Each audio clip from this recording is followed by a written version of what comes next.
Are we here? Let's find out. It's us! Yay! It's working, as Remby says, Amy time.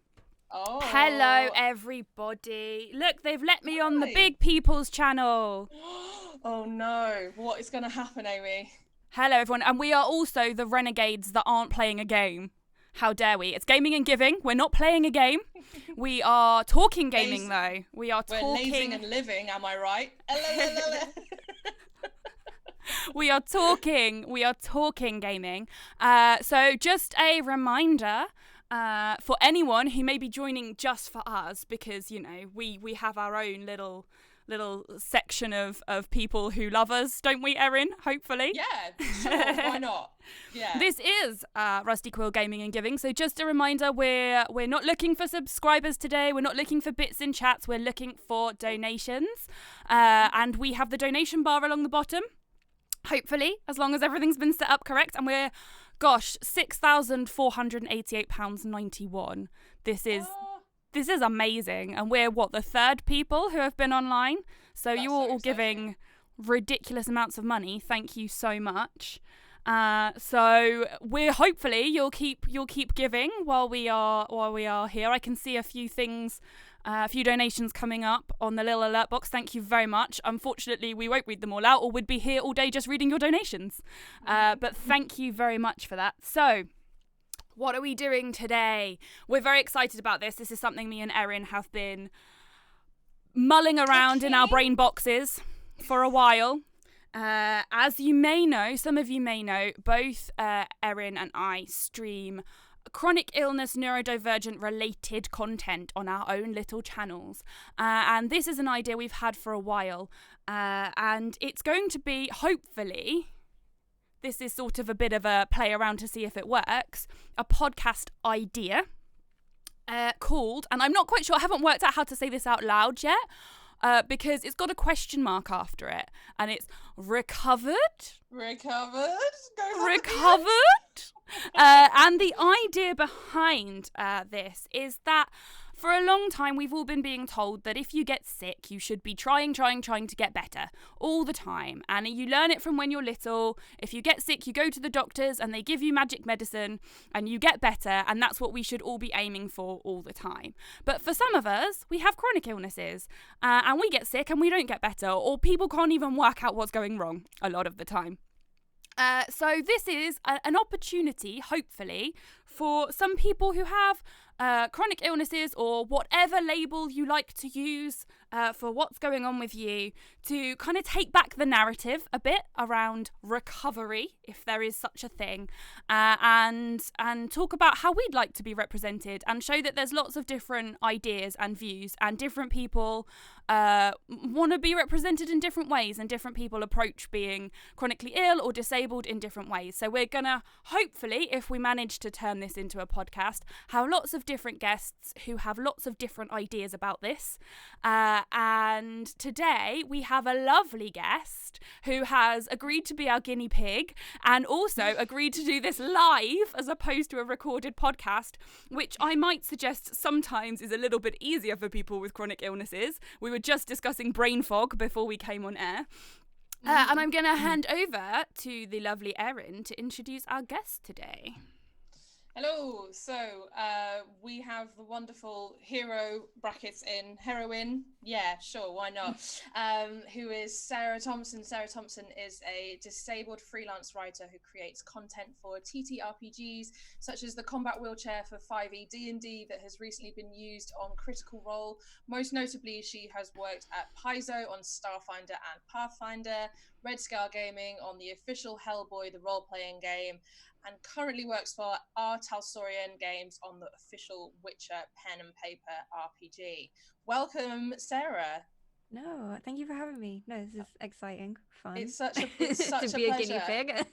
Yeah, it's such a pleasure to have you here. Like, we're really, really glad that you were. I mean, we contacted you. We were like, "Hey, do you want to do it?" And you were like, "Yeah."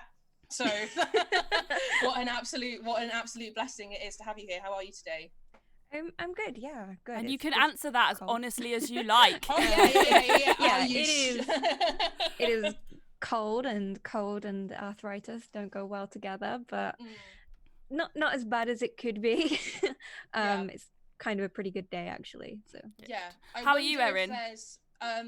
Yeah, I'm not too bad actually. I've so I was just about to say I wonder if we should do like a quick thing of like I have this and these are my accommodations kind of thing, because I have one of the many things that I have is hypermobility spectrum disorder, and yesterday one of my vertebrae fell out. God. Yeah. So I've been sitting. I went to my chiropractor yesterday and they clocked me back into place, and now I'm just really sore. Apart from that, I'm pretty good. I've been looking forward to this for such a long time. I think mixed with heavy painkillers and this, I'm like really super wound up, like good wound up and excited now. How are you, Amy? I'm all right. My stomach is the size of a beach ball and I could be used to play volleyball right now. I'm clearly intolerant to something else. So we'll have fun trying to work out what that is. But apart from that, I am fine. I'm glad I have more brain energy than yesterday because I was a little bit worried about getting any words out yesterday at all. Whereas, I mean... Sorry. I was just going to say, I've seen some lovely brain fog emotes in the chat, which are very welcome. Yeah, they are cute. Everyone in the chat saying that apparently my having hypermobility is very metal, and F's in the chat for your stomach. So that's fine. I think it would be nice to ask Sara if there's anything that we can do to accommodate her while we're here. Like, is there anything that we need to be aware of, or like anything that we can do to make this conversation easier? Because I think we should normalize it in a grand scale. Nap on stream. No, I'm fine. Hour-long streams are kind of a lot easier in my experience than like a 2-hour one, and so and today is like a good day anyway, so I love the fingerless gloves. I always used to have to wear I have blood circulation issues, and I always used to have to wear fingerless gloves to play the piano because otherwise I couldn't move my fingers enough to play the keys because they just kind of seize up. Cool, so we will get on to it. So we have some questions for Sara, but this is really relaxed and chilled out. And if any of you have things you want to add in the chat, obviously there's loads of you, so we won't be able to get to all of them. But me and Erin will be keeping an eye on the chat, and if we see something that we're like, ooh, that's a good point, we will, of course, read it out. So first thing is around terms. So we've just been talking about some diagnoses and accommodations and stuff. But are there any terms you particularly like to use to describe yourself in relation to health and disability, whether they're formal ones or informal ones? I usually go with just disabled, but I do as well, like if, because Twitter word counts and things like that. Sometimes zebra, to be a medical zebra, pops up a lot. Especially with hypermobility spectrum disorders, and mine being suspected hypermobile Ehlers-Danlos loss specifically, and zebra crops up a lot in terms to that, and I use it. I think I use it like sometimes, and I definitely have like the little zebra icon in my in my Twitter name, but usually disabled or zebra is what I go for. I've never heard the term zebra before. Am I missing out on something that's really... It's basically like a shortened down way of saying a medical zebra. So doctors are taught that if you hear hoofbeats, you look for a horse, not for a zebra. But sometimes it is a zebra.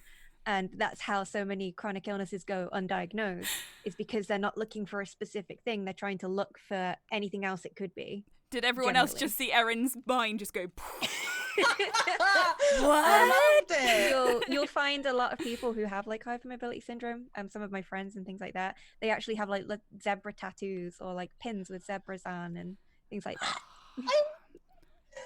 Right, do it ourselves. We're getting a zebra emote. Yeah, so I know the zebra thing, but I know it very much linked to Ehlers-Danlos syndrome. And I have some brilliant zebra compression socks, which I like to wear, which means something to me, but probably not to a lot of people seeing them. But I like to think that if someone else who knew saw them, they'd be like, yes, I am one of your people. I'm really, really shocked that you're keeping this zebra thing from me. I can't believe I've never heard that before. Like, I really pride myself on being like a cornerstone of like disability, like knowledge and the community and stuff. And I've literally never heard of that before. Not because I'm like, you're wrong, obviously not. What I'm saying is like, I'm really surprised that I've never heard that before, because that's something that I love it so much, and that just made me so happy, and I went all stimmy and got excited. Yeah, That's why that it's was so sweet. It's so the great. charity. Oh, sorry. No, I just said that's why it's so great. Oh. The charity that we're raising money for with the combat wheelchair miniatures, which is the Ayla's Danlos Society in the UK one. They, have coined that term of zebras. They call everyone who like is part of it and has a diagnosis or is suspected to have that diagnosis. They're all called like zebras. When they refer to them in tweets and things. And they even do like little wristbands and things like that you give money to charity for, and they've got like little zebras and things on as well.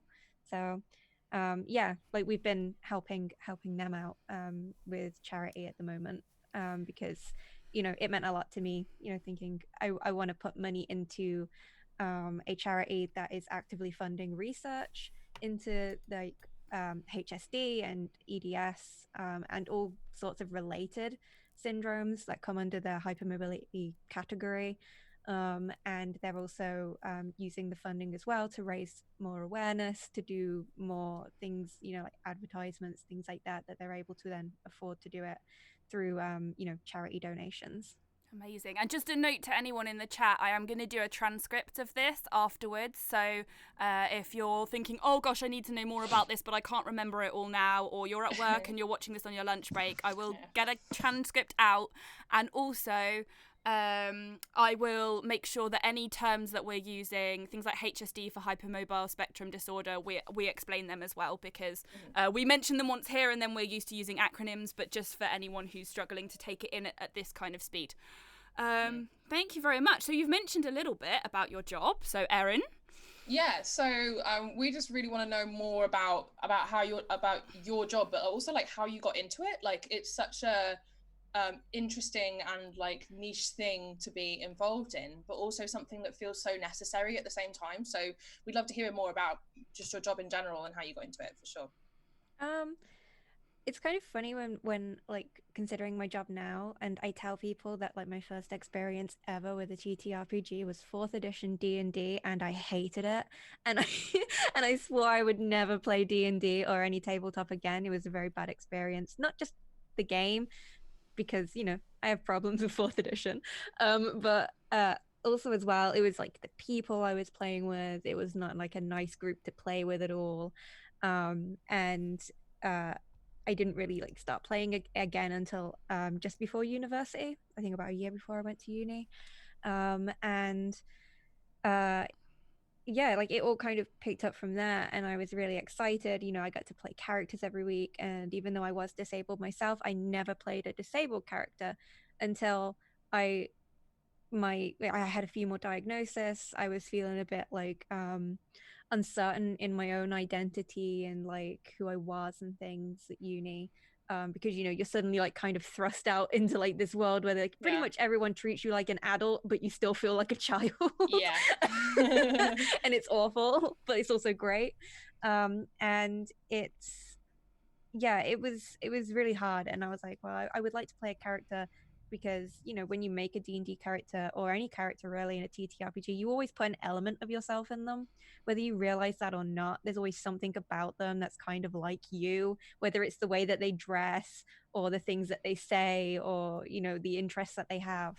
And I was like, I'd really like to play a character who is disabled like me, has hypermobile joints and arthritic knees and an arthritic hip, and uses a cane, and I wanted him to be a ranger. And my DM was like, I would love for you to do that, but yeah, there's no rules for that. Like, I don't know how to portray that. And I was like, oh, okay, that's strange. How would you help me make it? And they were like, oh, you'd have to take negatives and things. And I was like, but that's not how disability really works. That's so feeding into that original narrative, isn't it? Yeah. And I kind of, I was like, well, if the books aren't going to make the content, I'll damn well make the content myself. And I kind of, connected more on Twitter, started networking with other disabled people in the community, finding out, that they were also not impressed by like the lack of diversity and things like that in TTRPG, and getting to talk with them and learn what I could be making to help make their experiences better, as well as my own. And yeah, it all kind of built up. I like, immediately like went and took to the books and like learned how to play fifth edition really well, learned the rules, and was like, okay, I'm going to start building stuff around these rule sets for people to use. And then around about November last year, I made an offhand comment with some friends I was playing with, and a few of them are wheelchair users, both ambulatory wheelchair users, I think they were. And I was like, well, you should be able to play as in a wheelchair and have it be like contact wheelchair sports, like murder ball, because I have those played wheelchair basketball before, and it is brutal.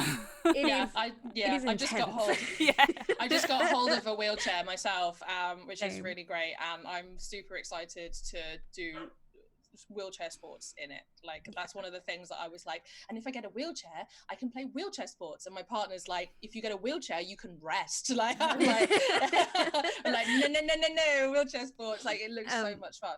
Yeah, and I was like, well how could I do that? And like it was an offhand comment we made, like a joke, and like that would be pretty cool if that was a thing. And I was like, well, it's not a thing, and it hasn't been a thing since D&D's kind of been going, really, all these decades. And I was like, well, I'll do it then. And worked with my friends and other people in the community who were also wheelchair users, whether they use them full time or ambulatory or just kind of one off. They use them every now and then. I got their experiences. I asked people who also played murder ball. I actually used my university library to research wheelchair sports and disability sports, and how I could best convey that with the rule set that I had, and if I could make any new rules that would work really well with the established rule set without breaking, the game, or ruining any mechanics that were already established. And yeah, which is so often how things with with disability go, where you go, I need to put this in, and they're like, okay, but we can't change any of the ableist structure that has been built up around this. yeah, and it was cool, like getting to work with friends and things like that and talk to them. And I also taught to, because I lived in university accommodation on campus, because I was disabled, and that's one of the things they allow their disabled students to do, is stay on campus, so you don't have to travel or spend any extra time walking to campus. And I lived with 3 people who used wheelchairs. I didn't at the time. I just used my cane and my walking stick and my crutches at the time. And I was asking them, I was like, hey, like, do any of you play D&D? One person did, and a couple of the others were like, oh no, we don't. So the one person who did, I was like, okay, tell me, does this convey the experience well, please? And was like, penning off all these rules and things to friends and in the communities that I was in. And yeah, then in August, the version 2.0, which is the one that pretty much everyone knows, because version 1 was pretty much restricted only to, I wanted disabled people's feedback more than anything on that version, because it was meant to capture their experience and convey it, and I wanted it to be for them. That's great. And then version 2.0, had a lot more stuff. There were upgrades. The mechanics were more streamlined. There were designs of chairs and all sorts. And now I'm actually writing it into a manuscript for a published book, because people have conveyed a interest in potentially publishing it. Some companies have, so that's really cool. And like getting, like, a lot of it was definitely networking, but also a lot of it, I think people don't realize, is a lot of luck as well. Especially like on Twitter, it's either your tweet takes off or it doesn't. Yeah.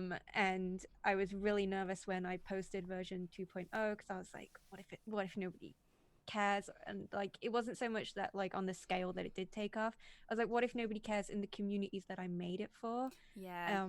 That was my worry, because if it didn't reach them, then how would they know that like it existed? Yeah. I And can see that, you know, lots of people in the chat who are very excited and saying, I need to make sure I use this in my next game. People saying that they already include characters that have chronic illness or try to within role-playing games. People are very much pointing out, which I need to make sure that we cover, that we've gone over £7,000 while we've been talking. I was going to say. Oh, wow. Which is amazing. I wrote Absolutely it down. amazing. I was like, let's make sure we mention this. Like, I'm so grateful that that one of our priorities for Recovered is to make sure that a transcript is available for each of these episodes, or future episodes, because I have ADHD and I really struggle to remember written information. So the fact that it's going to be written down is great. It gives me so many like warm fuzzies that's going to happen. Yeah, there are people in but chat also saying...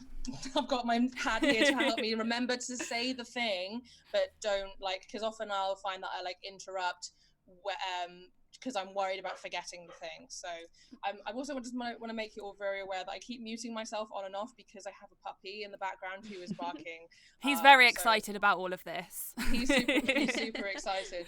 I was just like, when you were talking, Sarah, I was just so overwhelmed with how much admiration I have for you in creating that representation when you are yourself in a disadvantaged position, because it's hard enough creating something against the grain when you're able-bodied, neurotypical, so on.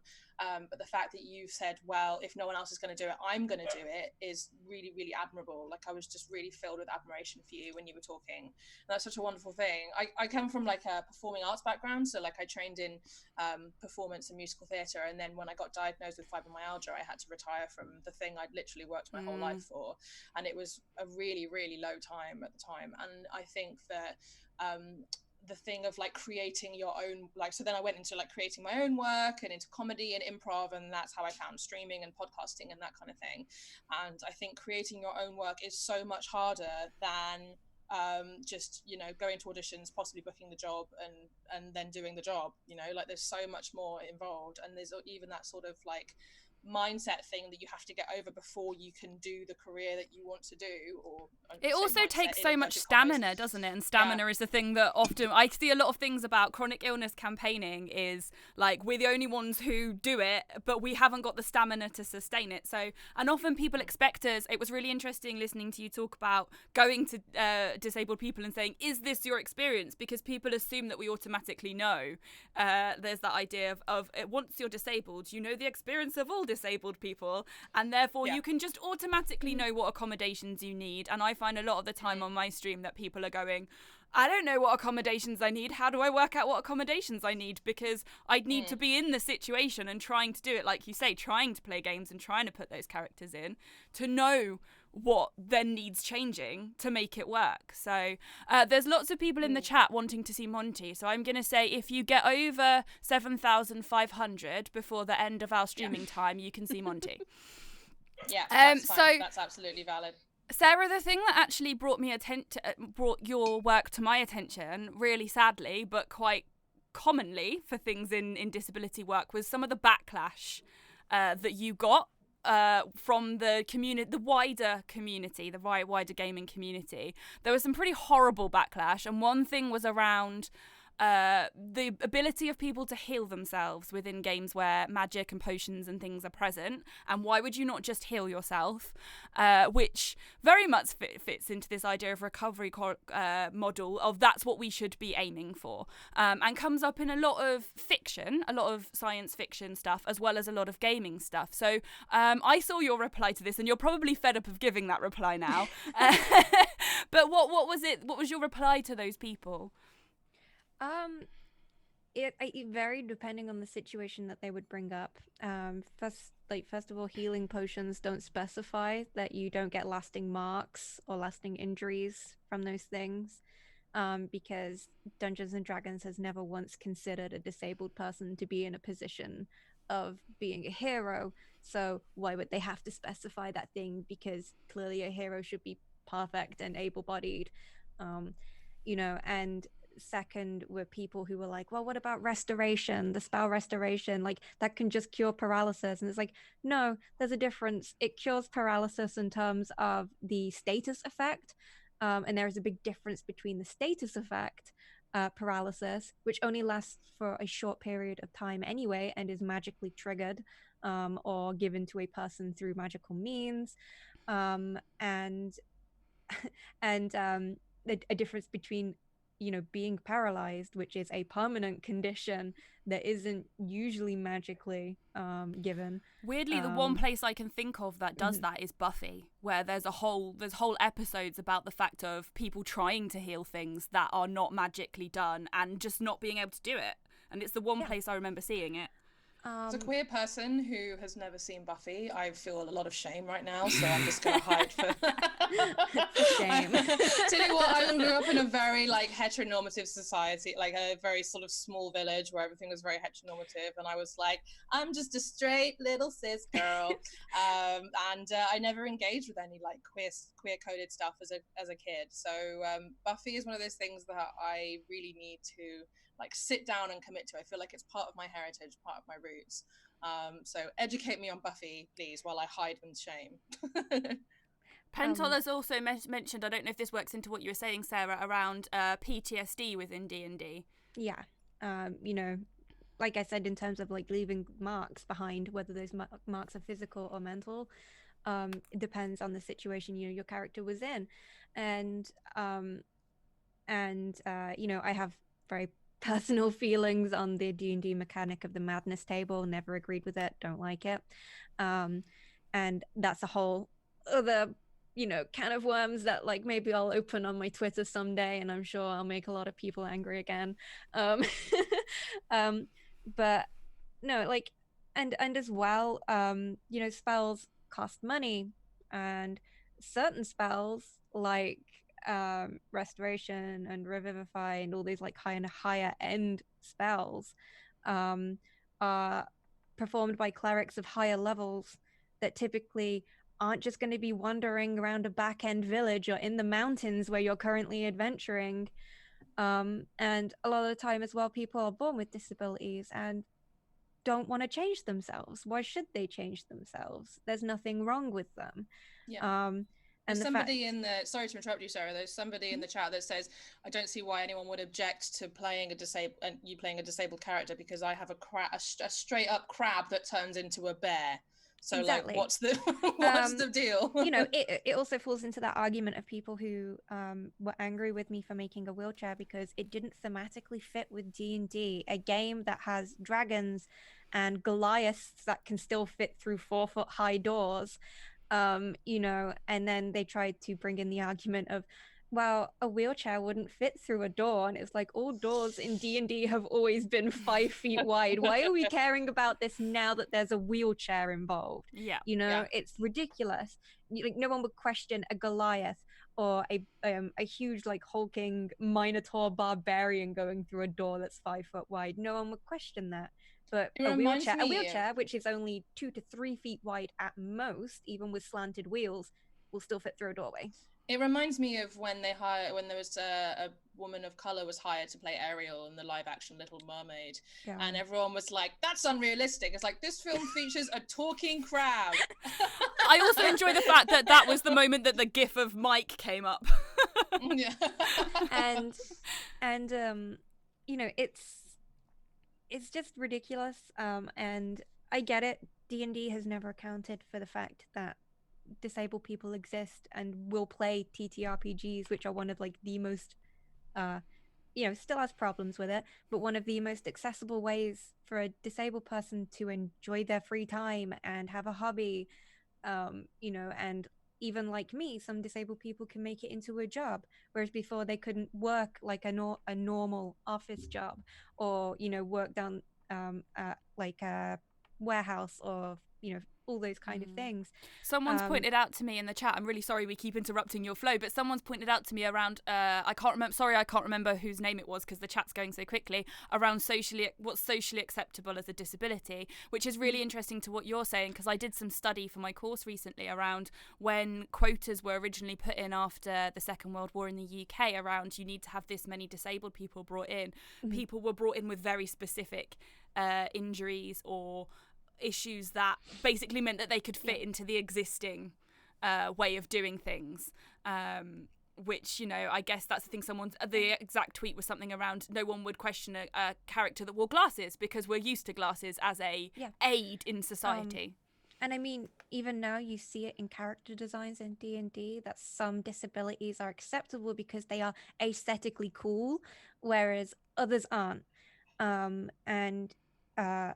You see it with characters that have eye patches that's seen as like aesthetically cool, but a person with a missing leg that refuses or doesn't want to have a prosthetic, that's not seen as cool because they're not making it look cool.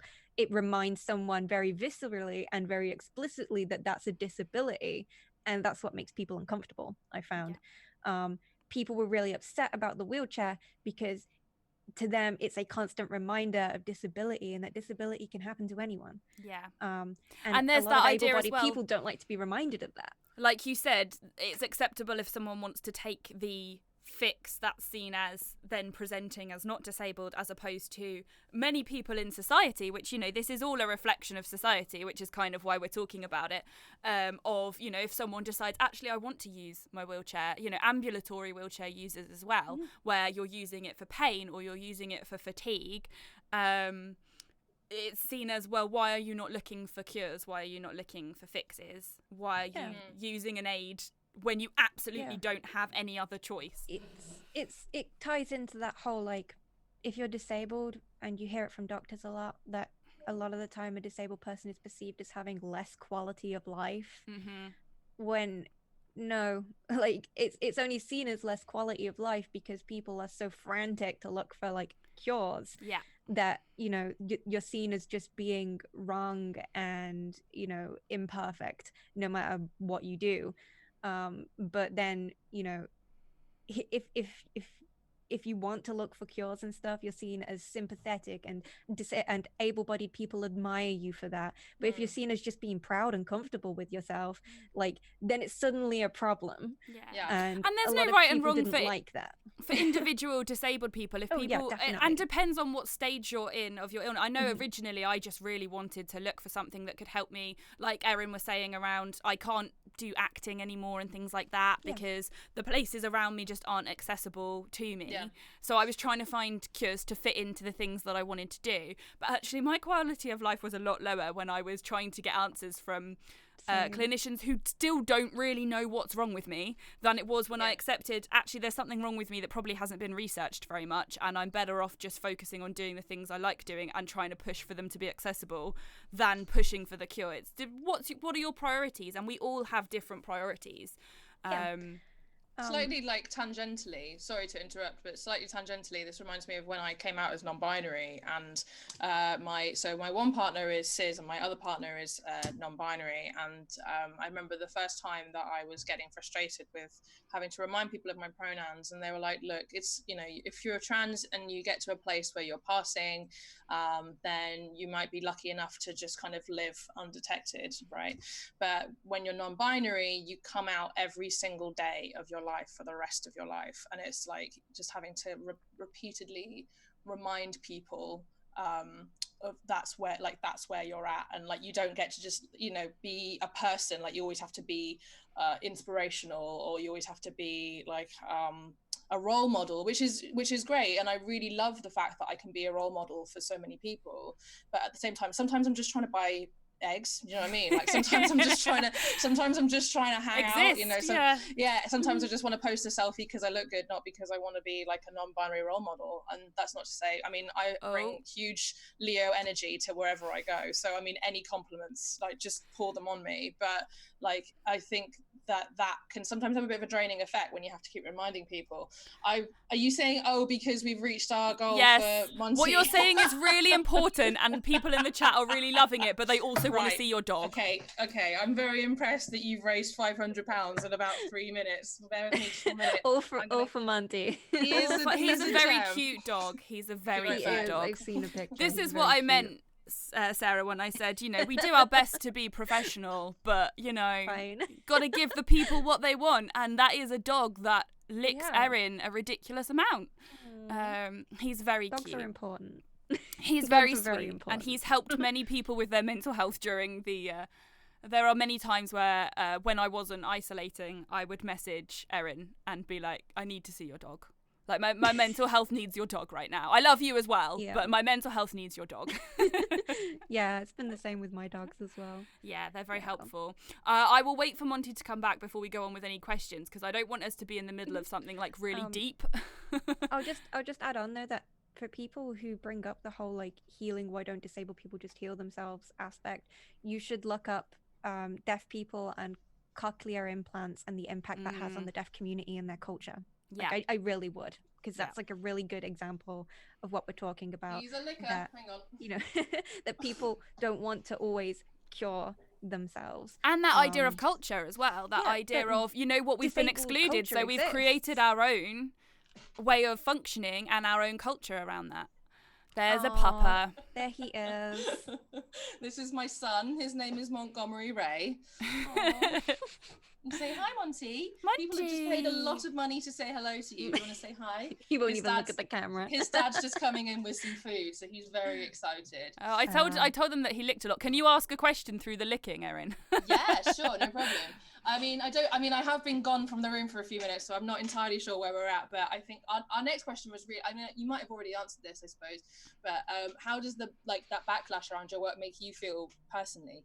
Oh, this is my partner, by the way. Hi, Sam. It was really hard to begin with, because when I first posted the version 2.0 of the chair, it was when I think I was around about 6,000 followers, and sorry, Sarah. It's okay. I was around about 6,000 followers ish, and then all of a sudden I kind of got thrown into the spotlight, I guess. And I put that down to people from Wizards retweeting it, and Matt Mercer also retweeted it and commented on it, talking about how he enjoyed reading it and how it's important, things like that. And all of a sudden it was like I'd been like pushed kind of forward out of like that kind of, not exactly a safety bubble, but kind of just a bubble where I was used to, the same sort of people responding and me making that content for them and enjoying that. And then all of a sudden it was kind of put out there for the rest of the internet to see. And it was hard. That sounds really intense. I knew the backlash would be a thing. I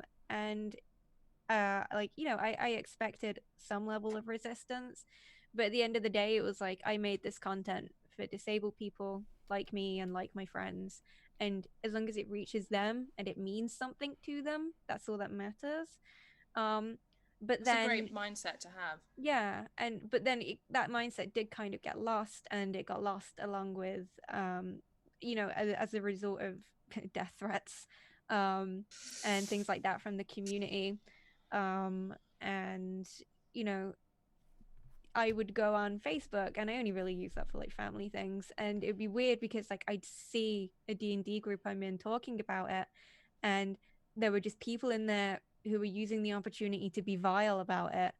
I don't get it. Just because like they couldn't put it on Twitter, because at that kind of point in the whole like the cycle of controversy, but it's not really a controversy, it's just a wheelchair. But people made it out to be this need big a clip controversy. Of that. Can we have that as our tag for the podcast, Amy? Can we have it? It's not a controversy, it's just a wheelchair. But yeah, and it was very hard, because at that point it kind of got lost, and I went through like a lot mentally because of it. But now it's kind of, come full term, and it's got to a point where it's like, why would I engage with those people who I know won't change their mind? And it's about knowing the difference between somebody asking me a very sincere question in the replies, or in my DMs, um, compared to somebody who comes in guns blazing, really doesn't care at all, like doesn't want to change their opinion, just wants somebody to shout at. And why would I give that person a platform when I could be, educating other people, and I could be uplifting other disabled voices in the community who are also looking to, work in this industry and have jobs and careers. And it took me a while to realize that, but it was kind of like the first time I'd ever put something on the internet and it actually got really big attention. And nothing quite prepares you for that, even if we know it happens to other people and we see other people say this has just blown up, and I imagine going to sleep and waking up the next day and like having all of that response. You still don't know what it's like till you're there. And also I guess there's also the issue of dealing with that kind of stress and anything that puts the pressure on your mental health when you have physical conditions, because it really can then impact on your physical health, can't it? Beastrogen says in the chat, if someone gets so upset about a wheelchair user in their Magic Fantasy Play acting game that they make death threats to a real person, they probably need to work on their grasp of reality before doing RPGs. Yeah, pretty much. It's like, wow, savage, but also like so succinct and to the point. Like, I love the support. I love the support that you're getting in the chat. Sorry, I completely interrupted you. I've got my thinking putty out because I'm feeling very I'm starting to feel very stimmy. So we're nearly there. So interrupting gets worse. So Sarah, it was definitely, go on. I was just gonna say it was definitely really rough and difficult. But now like kind of where it's at, and I am really grateful to like people like Matt Mercer, who decided to use the platform of Critical Role to put a character in. Amazing. And to have done his research. He was speaking to me saying, I've reached out to disabled consultants and asked them for their opinion on the character. What can I do to convey the experience of this character very well? And it really meant a lot. And it also kind of has brought some of the people I actually noticed some people in like his replies as people who'd said things in my replies to me. Yeah, it's amazing what status will do, isn't it? Yeah, and like having come around. And I was like, that's the importance of using a platform for a positive thing. And for generally, for people who see that kind of thing, because I remember seeing it and being like, I want to support you, but I also kind of didn't want to like retweet it and get you a load of more like vitriol coming in. So I kind of liked things and thought, this has gone really big already, and maybe we can talk about it when the dust settles a little bit more and start promoting it, bring you on things like this. But what did you what would have been helpful for you from like the wider disabled community in that kind of moment? Is it just saying, actually for me this is really helpful, so that you're hearing that response and keeping to that core message? It was less from the disabled community, because from them, I only ever got words of encouragement and, positive responses. And it meant a lot because that was the people I made the mechanics for and the rule set for. And I think because they are part of the disabled community, but able-bodied people who, support disabled people and want to help, with our activism and, promoting our things, is if you hear someone or you see someone, especially someone having these opinions and falling into that same old, ableist rhetoric, to the point where we actually made a combat wheelchair bingo card. That was the best thing. And this is how basic your opinion is. Yeah, it was like we raced to see who would get bingo first. It was like, please, if support that person who's making the content, the disabled person who's making the content, but also as well shut down people who are behaving that way, try and reason with them, like, because sometimes I get it, it comes from a place of ignorance, and people sometimes say things online and it comes across harsher than possibly what they would have said in person.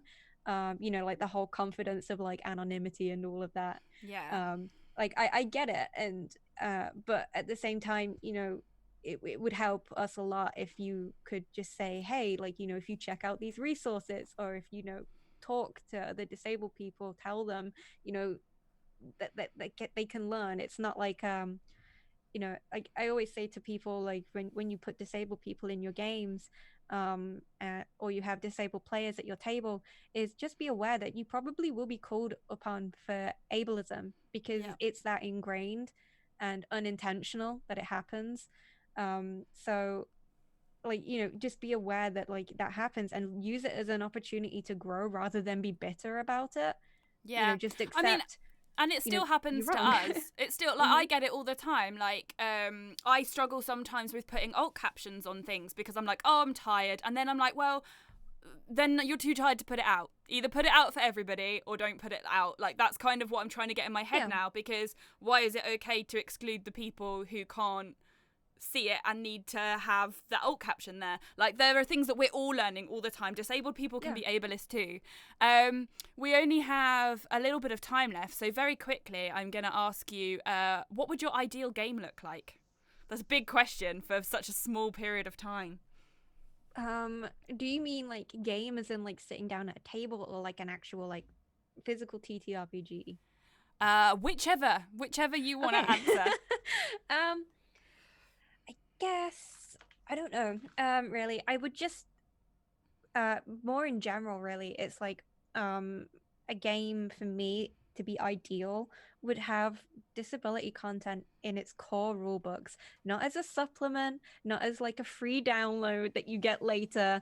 It should just be in the book from the get-go, and they should be hiring disabled people to write those things, and to also, even if you have disabled people writing them, you should also be hiring disabled sensitivity readers to read over it, because like you said, disability is a spectrum and not a monolith, and nobody can get everything right. And I think that's really important, and to me, any ideal game for me, like, that would be what would be in it. And I'm sure for chat there are so many people out there who would be love to be doing that paid work as sensitivity readers and being involved in making content accessible for them.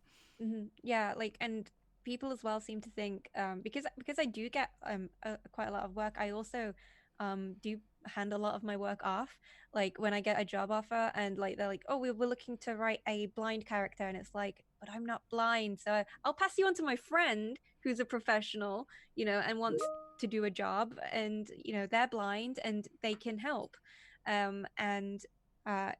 Because it's very important, I think, that companies realize, like, I get that they want to hire more diverse people, but they must also realize that disability is a very, very vast, very changing experience, and you can't just hire like me and expect me to write about like a deaf community or a deaf person, because I don't have that experience at all.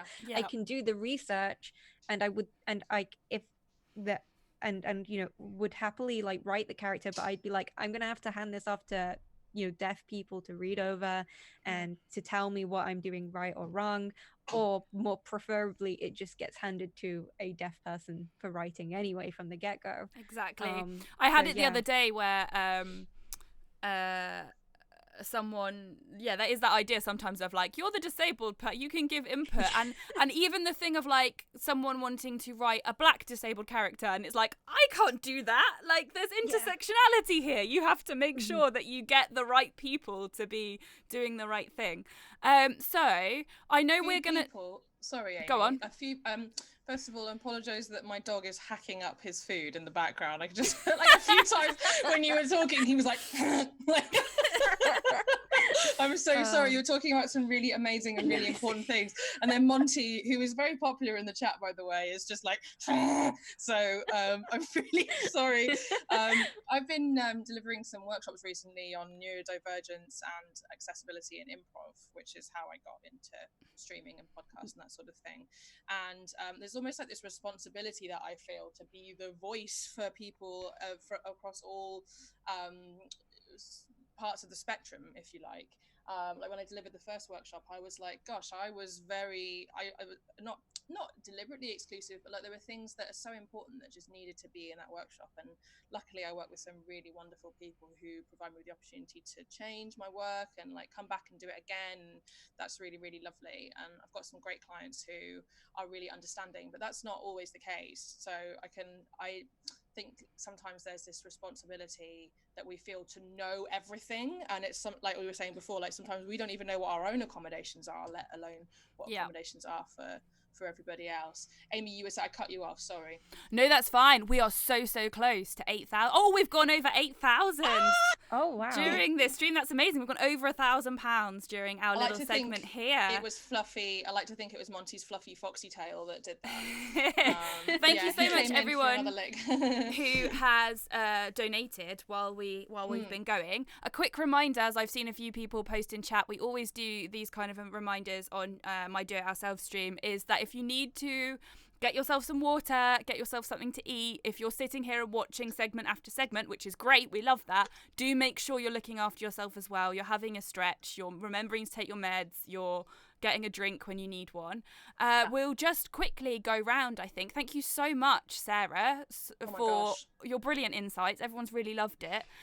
We'll just do a little where people can find you, if there's anything you want to promote. And a few people in the chat have been asking where they can find the combat wheelchair. So we will go to you first, Sarah. I'm Sara Thompson.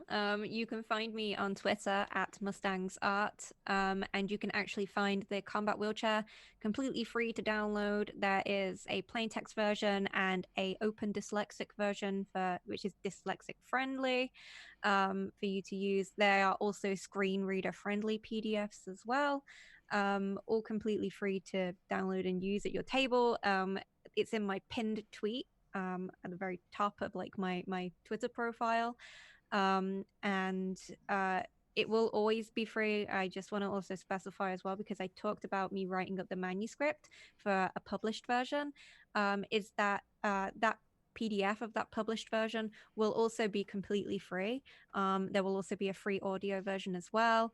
There will be, physical copies of books, but they will pretty much be, for going to conventions and selling things and things like that.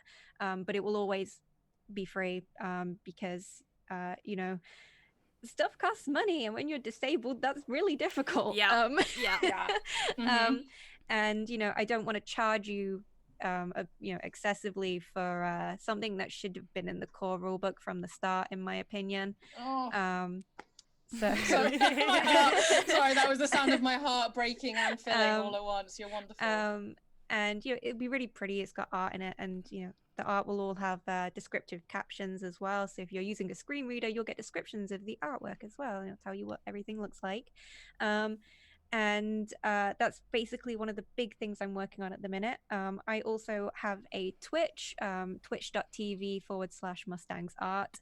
I kind of do a stream once every 2 weeks, usually on a Sunday. And I either play some video games and we just chill, or I do like a very chill like chat where like you can just join and you can ask me things about either what I do or about TTRPGs in general. I think my next stream is, I want to say next week on Sunday, and we're making a disabled Witcher character for the Witcher TTRPG using mechanics that I made for prosthetics and things like that. And I also have a Patreon. That's the one. I have a Patreon, which is also Mustangs Art. And you can, what is it that I do? Sorry, I'm trying to think of Take your words. time. Brain It's all fog. Just immediately words went. The chat will spam brain fog emote for you. That's what I always get them to do when I'm chatting. But yeah, Patreon, Mustangs are there as well. And I do disability content for a variety of TTRPGs. And I'm also doing subclasses at the moment for the combat wheelchair. The next one that's coming up is a barbarian. The last one that just went up was a ranger, and that was all focused on like elemental powers. And you know, basically kind of like you basically become like the avatar. It's very fun. Amazing. And the So cool. the mods have shared the links for you as well. Okay, thank you. And I'm also writing a Witcher adventure that isn't going to be published by Artalsorian Games. That's also on my Patreon as well. Like, you get a behind the scenes look at a certain point of donation pledging, and it's very cool. I'm really enjoying writing it. It's about a vampire and lots of other fun things. You're so busy.